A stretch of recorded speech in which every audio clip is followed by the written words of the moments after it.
आज हम भूगोल विषय का 10वीं कक्षा का प्रथम अध्याय करेंगे जिसका नाम है संसाधन और विकास। तो देखिए, संसाधन किसे कहा जाता है? संसाधन पर्यावरण में उपलब्ध वो प्रत्येक वस्तु है जो हमारी आवश्यकताओं की संतुष्टि करती है। संसाधन वो है जो सांस्कृतिक रूप से मान्य है और आर्थिक रूप से संभाव्य है। संसाधन वह कहा जाएगा जो प्रौद्योगिकी के द्वारा मनुष्य को आज उपलब्ध है। देखिए, यह अपने आप में एक बहुत बड़ा प्रश्न है कि क्या संसाधन मनुष्य को प्रकृति का दिया हुआ उपहार है या संसाधन स्वयं मनुष्य द्वारा निर्मित है।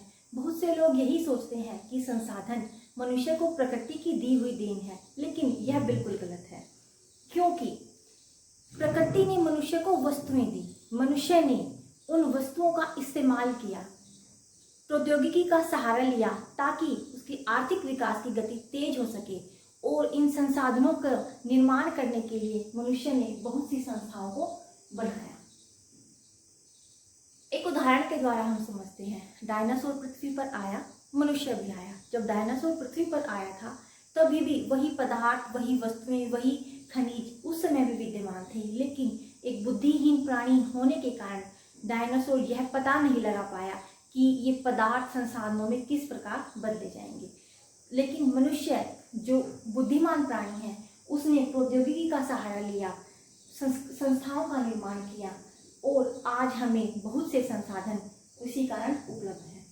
अब संसाधनों के वर्गीकरण की अगर बात की जाए तो संसाधनों को हम दो प्रकार से समझ सकते हैं, एक प्राकृतिक संसाधन और एक मानवीय संसाधन।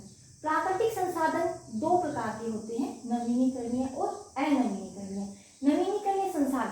नवीनीकरणीय संसाधन वो संसाधन हैं जिनको दोबारा से प्राप्त किया जा सकता है, जैसे सौर ऊर्जा, पवन ऊर्जा। अगर हम नवीनीकरणीय संसाधनों की बात करें तो ये सतत हैं या प्रभावमयी है, अर्थात पृथ्वी के अस्तित्व से आधुनिक समय तक ये उसी मात्रा में विद्यमान है जो उस समय हुआ करते थे। जैव अर्थात हमारी वनस्पति जगत, प्राणी जगत, ये सभी जैव घटकों के अंतर्गत आते हैं। इसमें पेड़ पौधे, जंगलों में पाए जाने वाले सभी जंतु या हमारे आसपास रहने वाले जो जानवर हैं वो जैव घटक होते हैं। अनवीनीकरणीय संसाधन वो संसाधन जो दोबारा से बनाए नहीं जा सकते, उनको अनवीनीकरणीय संसाधन कहा जा सकता है। देखिए, जब से मनुष्य का पृथ्वी पर जन्म हुआ उसने संसाधनों का अंधाधुंध शोषण किया और इस शोषण की वजह से आज जो संसाधन है वो विनाश या विलुप्ति की कगार पर खड़े हुए हैं। अब देखिए, अगर अनवीनीकरणीय संसाधनों को हम समझेंगे तो दो प्रकार से हम इनको कह सकते हैं, पुनः चक्रीय और अचक्रीय। पुनः चक्रीय अर्थात जिनको दोबारा से बनाया जा सके, ये प्रकृति में विद्यमान है। ये वो संसाधन है जिनके निर्माण की दर विनाश की दर से काफी ज्यादा है। अचक्रीय संसाधन जिनके निर्माण की दर विनाश की दर से कम है, उनको अचक्रीय संसाधन कहेंगे। पुनः चक्रीय संसाधन जैसे सौर ऊर्जा, पवन ऊर्जा। अचक्रीय संसाधन कोयला, पेट्रोलियम, जीवाश्म ईंधन। चलिए बच्चों, अब हम समझेंगे संसाधनों के प्रकार क्या होते हैं। तो संसाधनों को मनुष्य ने एक आधार प्रदान किया कि हम संसाधनों को किस प्रकार से बांट सकते हैं। पहला, उत्पत्ति के आधार पर, जिसमें दो प्रकार के संसाधन होंगे, जैव और अजैव। जैव संसाधन वो है जो मनुष्य स्वयं जीव मंडल से प्राप्त करता है और अजैव जो निर्जीव वस्तुओं से प्राप्त करता है। जैव वस्तुओं से, जीव मंडल से प्राप्त होने वाली जो भी हमारी वस्तुएं हैं, जैसे गुड़ है, शहद है, ऊन है आदि। अजैव कारक जो निर्जीव वस्तु से, जैसे चट्टाने हैं, धातुएं हैं। समापत्तिया के आधार पर नवीनीकरणीय और अनवीनीकरणीय। नवीनीकरणीय वही जो हमने प्राकृतिक संसाधनों के अंतर्गत वर्गीकृत किया था, जो दोबारा से बनाए जा सके, और अनवीनीकरणीय जो दोबारा से ना बनाए जा सके। विकास के आधार पर संसाधनों को चार प्रकार से देखेंगे, विकसित संसाधन, संभावित, भंडार और संचित कोष।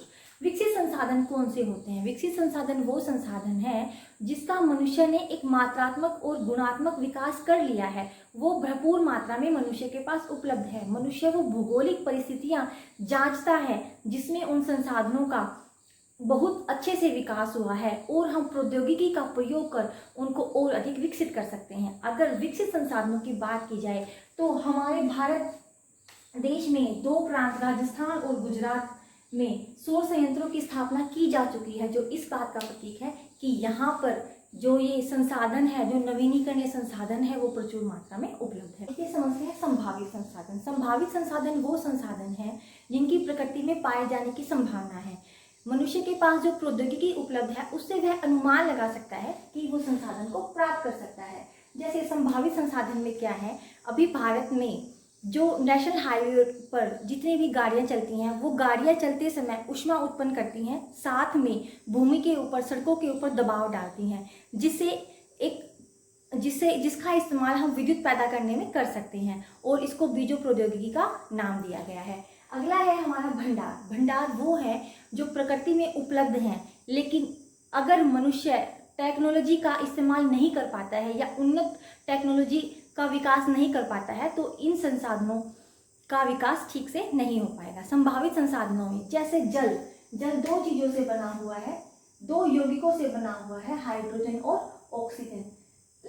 ऑक्सीजन का प्रयोग तो मनुष्य ने बहुत से संसाधनों को बनाने में किया है, लेकिन जहाँ बात आती है हाइड्रोजन की, तो हाइड्रोजन का इस्तेमाल मनुष्य विद्युत पैदा करने में कर सकता है। यह भविष्य के लिए एक बहुत अच्छा ईंधन साबित हो सकता है, लेकिन बात है मनुष्य के पास वो प्रौद्योगिकी उपलब्ध नहीं है।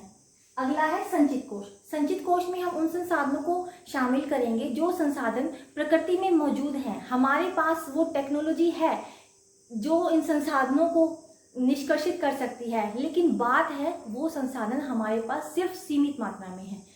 वो प्रौद्योगिकी उन संसाधनों की पहुंच के लिए बिल्कुल सीमित मात्रा में उपलब्ध है। जैसे जल संसाधन की कमी हुई तो मनुष्य ने क्या किया, समुद्र के खारे पानी को मीठे पानी में बदलने की कोशिश की, और इस डिसैलिनेशन प्रोसेस में वह सफल भी हो रहा है, लेकिन यह टेक्नोलॉजी काफ़ी खर्चीली है और सीमित मात्रा में उपलब्ध होने के कारण यह मनुष्य के लिए अभी संचित कोष का उदाहरण है। अगला है स्वामित्व के आधार पर। स्वामित्व के आधार पर संसाधनों को 4 प्रकार से हम देखेंगे: व्यक्तिगत संसाधन, सामूहिक संसाधन, राष्ट्रीय संसाधन और अंतर्राष्ट्रीय संसाधन। देखो, व्यक्तिगत संसाधन क्या होते हैं?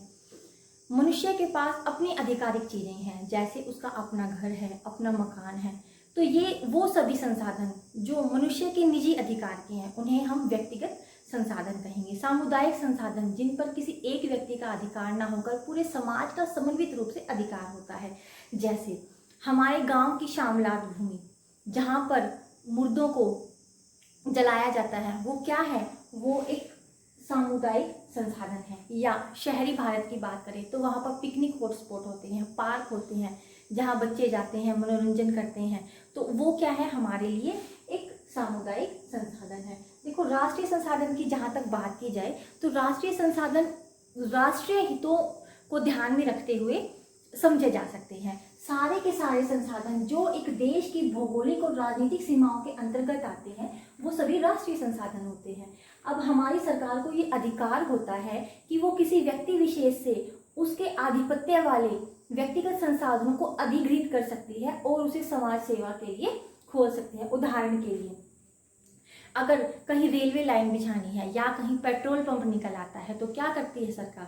हमारी भूमि जिस पर हमारा अधिकार है उसको वह अधिग्रहित कर सकती है। अब राष्ट्रीय संसाधनों में देखिए, ये भारत का तटवर्तीय क्षेत्र है। इस तटवर्तीय क्षेत्र में जो यहाँ से तटवर्तीय क्षेत्र से 12 नॉटिकल मील की दूरी है, या फिर हम ये कहें यहाँ से 20.2 किलोमीटर की जो दूरी है, वहाँ पर भी जो जल संसाधन है, जल संसाधनों का अगर प्रयोग होगा तो वो राष्ट्रीय हित के संसाधनों में आएगा।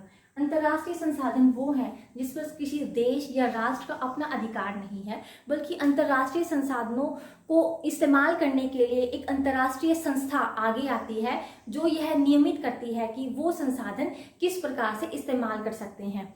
जैसे भारत देश के पास यह अधिकार है कि वो एक्सक्लूसिव इकोनॉमिक जोन जो तटीय रेखा से लगभग 200 किलोमीटर की दूरी पर स्थित है, वहां से वह संसाधनों को निष्कर्षित कर सकती है, उन संसाधनों का प्रयोग कर सकती है।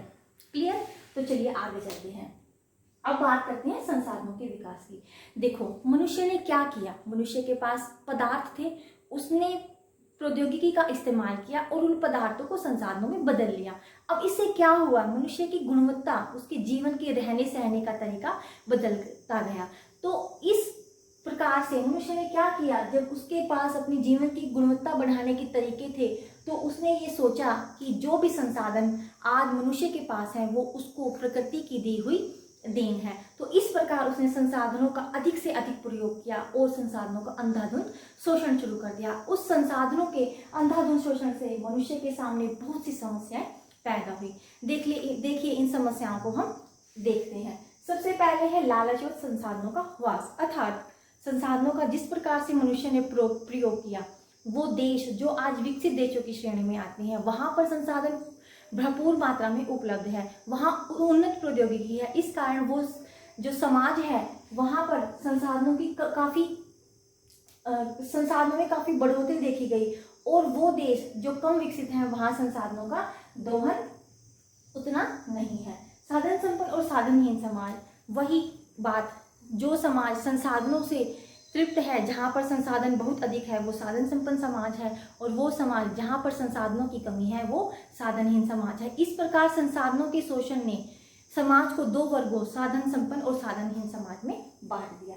अब अगला चलते हैं, वैश्विक पारिस्थितिक संकट। देखिए, मनुष्य ने संसाधनों का प्रयोग किया और अंधाधुंध शोषण किया, तो क्या हुआ, हमारे सामने आज बहुत सी वैश्विक समस्याएं मुंह उखाड़े खड़ी हुई हैं। सबसे ज्यादा समस्या जो है वो है पर्यावरण की। देखिए, पर्यावरण में ओजोन परत का अवक्षय हो रहा है, ग्लेशियर्स पिघल रहे हैं, भूमंडलीय तापीकरण हो रहा है, अम्लीय वर्षा है, हाउस होल्ड वेस्ट मैनेजमेंट है, न्यूक्लियर वेस्ट मैनेजमेंट है, और ना जाने कितनी सारी ऐसी समस्याएं हैं जिनसे आज पूरा विश्व जूझ रहा है। तो ये समय की मांग है कि हम संसाधनों का इस प्रकार से प्रयोग करें, इस प्रकार से उपयोग करें कि विश्व में सुख और शांति कायम हो सके। इसके लिए यह जरूरी है कि संसाधनों का न्याय संगत बंटवारा हो, और दूसरा, संसाधनों के उपयोग की एक योजना बनाई जाए, एक रूपरेखा बनाई जाए कि हम संसाधनों को किस प्रकार से प्रयोग करें ताकि विश्व में सुख और शांति कायम रहे। हम संसाधनों के उपयोग और उनके विकास के बारे में पढ़ चुके हैं, तो अब हम पढ़ेंगे सतत पोषणीय विकास। आखिर ऐसी क्या बात थी कि सतत पोषणीय विकास को हमें समझना पड़ा? सतत पोषणीय विकास का कंसेप्ट कहाँ से उदय हुआ? जब मनुष्य के पास संसाधन थे, उसके संसाधनों में वृद्धि हो रही थी, वो टेक्नोलॉजी का इस्तेमाल करके संसाधनों का विकास कर रहा था, तो सतत पोषणीय विकास की जरूरत क्यों पड़ी? तो देखिए, मैं आपको समझाना चाहूंगी। सतत पोषणीय विकास वो विकास है जिसमें आधुनिक पीढ़ी की आवश्यकताओं की पूर्ति इस प्रकार से की जाती है कि जो भी आने वाली या भावी पीढ़ी है उनकी आवश्यकताओं की अवहेलना ना हो। अर्थात जो भी हमारे पास संसाधन है उनके निर्माण की दर उनके विनाश की दर से ज्यादा रहे। साथ में सतत पोषणीय विकास अपने आप में दो और तथ्यों को समाहित किए हुए है। एक तो ये कि प्राकृतिक संसाधन जो भी हैं उनका न्यूनतम क्षरण हो, और दूसरा, जो भी प्राकृतिक या वन्य जीव हैं हम उनका बेहतर संरक्षण कर पाए। अब हम सतत पोषणीय विकास को एक उदाहरण के जरिए समझते हैं।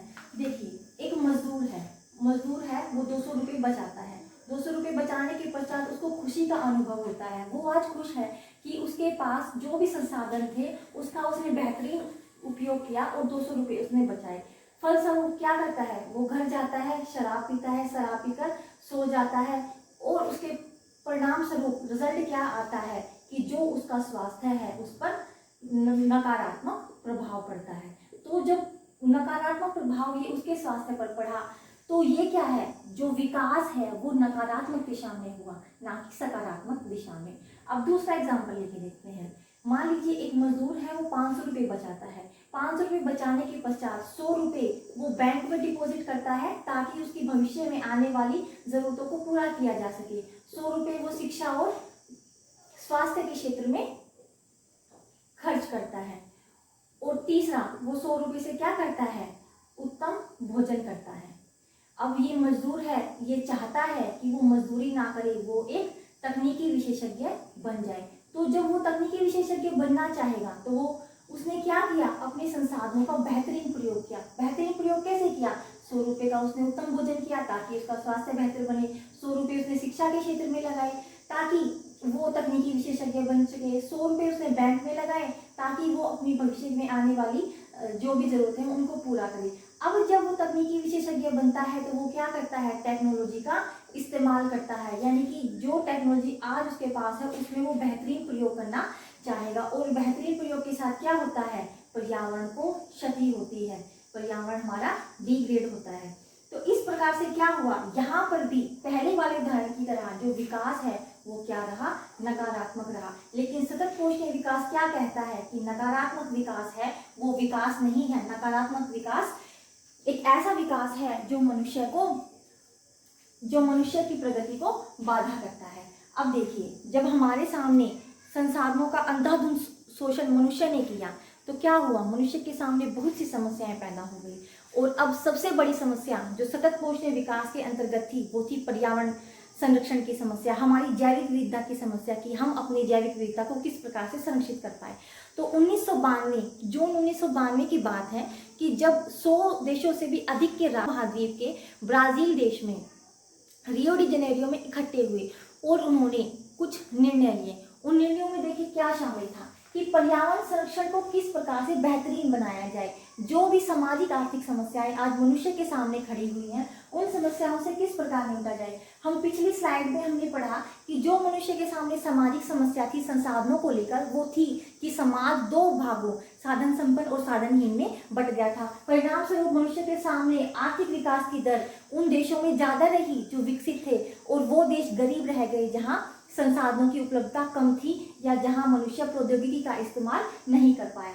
अब क्या था, जब पर्यावरण संरक्षण का विषय सामने आया तो मनुष्य ने भूमंडलीय जलवायु परिवर्तन को महसूस किया, जैविक विविधता को महसूस किया कि जैविक विविधता में क्षरण हो रहा है। तो बात आई कि एक ऐसा घोषणा पत्र निकाला जाए जिस पर सर्वसम्मति से सभी देशों के हस्ताक्षर हों और ये निर्णय लिया गया कि सभी देश भूमंडलीय वन सिद्धांतों पर सहमत होंगे और एजेंडा 21 को स्वीकृति दी जाएगी। देखिए एजेंडा 21 क्या था। देखो 21 किसको रिप्रेजेंट करता है, 21वीं शताब्दी को। तो 21वीं शताब्दी में जैसे हमने पिछले स्लाइड में पढ़ा था कि कुछ ऐसी अंतर्राष्ट्रीय संस्थाएं हमारे सामने आती हैं जो पर्यावरण संरक्षण के लिए उत्तरदायी होती हैं, जैसे WHO, यहाँ पर UNCED अर्थात संयुक्त राष्ट्र पर्यावरण और विकास सम्मेलन।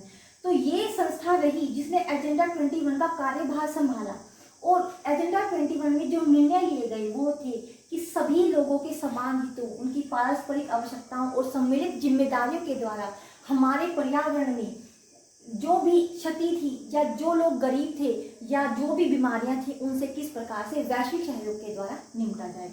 और दूसरा था कि सभी स्थानीय निकाय अपने यहाँ एजेंडा 21 की रूपरेखा तैयार करें कि किस प्रकार से वहाँ पर्यावरणीय सतत पोषणीय विकास को हासिल किया जा सके।